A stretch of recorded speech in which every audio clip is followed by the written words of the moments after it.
What is going on, you guys? It is your boy Cyrus Obsidian here at Obsidian Games, here to bring you some more Yu-Gi-Oh content. So let us dive right in.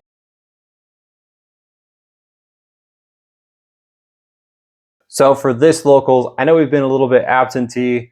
Getting back into school has been a little rough, but we are back and we are going to return it back with the same deck that we played at last locals, taking second place for Swordsoul Tenyi. We did make one change to the deck, but the deck is otherwise still the exact same deck that we were playing. And honestly, I'm excited to run it back to see how well we can do again a second time, whether we improve on that, stay the same, or get worse, depending on what the meta is right now. So we are expecting the uptick in Blue Eyes players, especially with the new release of the Blue Eyes structure deck. And honestly, I'm thinking of picking it up myself just so that way I can try some sauce with it that I've seen on the internet, because there's some sauce that you can play on a pretty good budget, especially once the Bonanza set comes out. So without further ado, let me show you the couple changes we made to the deck, and then we'll hit the locals. All right, so not much has changed from the profile that I played last time for this deck. The only card that's changed for the main is we are playing one copy of Swordsoul Sacred Summit. You can check out my deck list for my last video up here in the corner, but I decided to play this just so that way I can have an extra extension to just Monster Reborn, really. And especially since it's searchable in the Swordsoul archetype, I was like, okay, this is going to be really good, especially since we have a Synchro monster on board. We can target any worm monster in our graveyard. So meaning we could revive Protos, any of our other Synchro monsters to kind of do Synchro climbing. But the real changes are in our side deck. We are still playing 3 copies of Nibiru because I think Nibiru is just really good right now. And then we are playing 3 copies of Artifact Lancia. I am debating right now whether or not I should drop it to 2 copies of Lancia so that way I can fill in a third, another slot in the side deck. But and I think we'll probably do that. We'll probably just play 2 Lancia, and we're just gonna set that card. We're gonna play 2 Lancia. So the reason why we're playing Lancia is for the Malice match, but also because of playing 3 Crossout Designator. I think Crossout's going to be really good, especially to hit this, because Lancia does hurt us a bit too. Not as worried as much as against D-Shifter, but we are worried about another card that we do play, not Thrust. Thrust is just going to help us get into the 1 copy of our D-Barrier. And then our third will be 3 copies of Evenly. I loved how Evenly worked out last time, and I definitely am just a huge advocate for the card.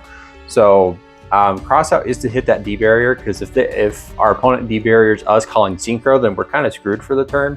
There isn't a whole lot that we can do outside of that, other than do like big link plays. But even then, using the Sword Souls, you get locked into Synchros as long as you summon the token, so it's not really gonna benefit us as much. So that's where the D barrier is gonna come with the cross out, just being able to cross out a D barrier when it gets called, especially if it's shotgunned. That's gonna help us survive the turn, push through, maybe even win that turn, but who knows. So that's it for the side deck. I think I like my choices a lot, and I feel more comfortable dropping the Lancia to 2 rather than playing at 3, just so I can play a third copy of Evenly, because Evenly did work out so well. But let's head out to locals. Again, check out the deck list from the last video if you wanted to see full in depth. But let's head out to locals. All right, so I think I definitely jinxed myself playing the deck at 45. So around when we play against Chimera, Illusion, Fiendsmith, Azamina.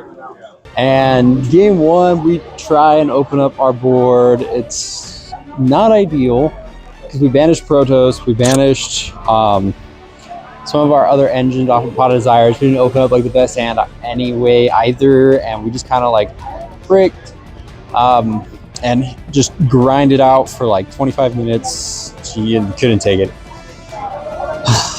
I did burn him for a lot of damage though with Qi, Xing, Lang Yuan, so that was a plus. Game 2, we go first, play into Foolos, Ghost Ogre, and something else I feel like. And Ghost Ogre like totally kills on the Swordsoul cards, which sucks. Moyi and Taya on the summon, yeah, it was rough. A lot of times we had to end up passing, and playing into Foolos definitely wasn't smart. Sure, we might have locked him out of Dark, but I mean, that's only like a quarter or a fifth of the engine that he plays, so it was just useless. We ended up taking an L. I definitely don't like the fact that upping it to 45s. 44 was dang good, and we didn't have like any bad hands. So far, we just haven't had really good hands on the 45, so I might reconsider the option. The side deck was pretty solid. I didn't see it, but it's pretty solid. But there's 3 rounds left.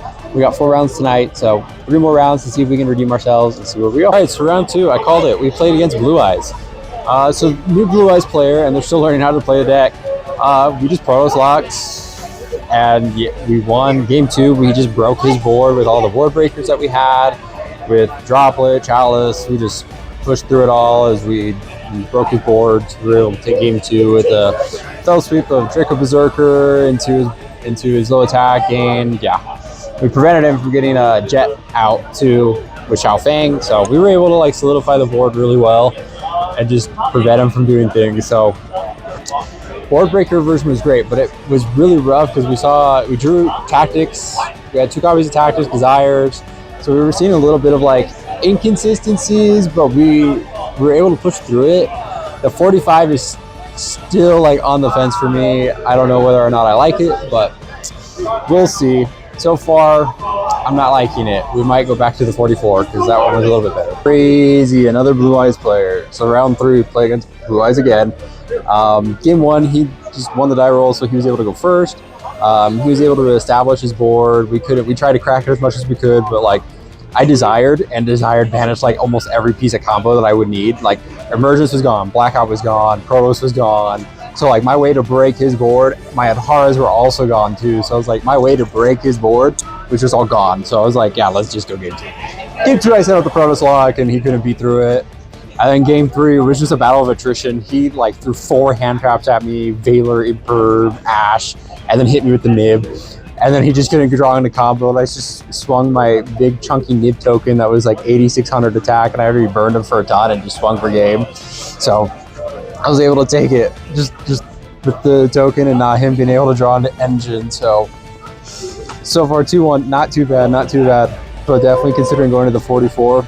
And I should have sided in cross out when I was playing second and just got rid of the thrusts, but it is what it is. Did what I could, cracked it as best as you could. So far so good. 1 more round to go. All right, so it's been a night against Blue Eyes. We played Primate Blue Eyes. They're probably the best version of the deck that I've seen so far tonight. Game 1, we win the die roll. We open first. We Protoss lock. Can't do anything. Game 2, who goes first? And it was a little bit of a back and forth battle of attrition. But like when it came back to me, I had Protoss, but I wasn't going to rely on Protoss this time. I wanted to like truly crack his board. We had Boxia bounced, and we had Shishao, Boxia, Monk, and then we had options for other stuff too. But we played through like all of his hand wraps, interruptions that he had, and we just cracked it, beat him down with what we had, and we took it in game 2. So ending the night 3-1 is not too bad again. So far, I mean, the deck list is tried and true. You know, played against 3 Blue Eyes decks, and then the only one outlier being the Chimera, Illusion, Fiendsmith, Illusion Pile, we'll just call it that, in round 1. But overall, the deck's pretty good. I definitely like it. I'm definitely going to see where we place tonight. I think we placed pretty high in top tables, but we'll see. So out of 16 players, we did place 4th tonight, which is pretty good. We ended up in top 8 since that's the prize we went up to, but we did place top 4, which is even better. We did go down 2 slots from the last time we did play, and just all comes down again, 2 tiebreakers. So, but that's it for this local diaries, everyone. Thanks for joining me. I am loving this deck so far. Tenyi Swordsoul is really good. Just gotta stick through it and learn how to play it. And I think in this format, where we're seeing a lot of Blue Eyes come up at your locals, I think it's definitely a good local deck and possibly regionals. But with that, I'll pass it over to you.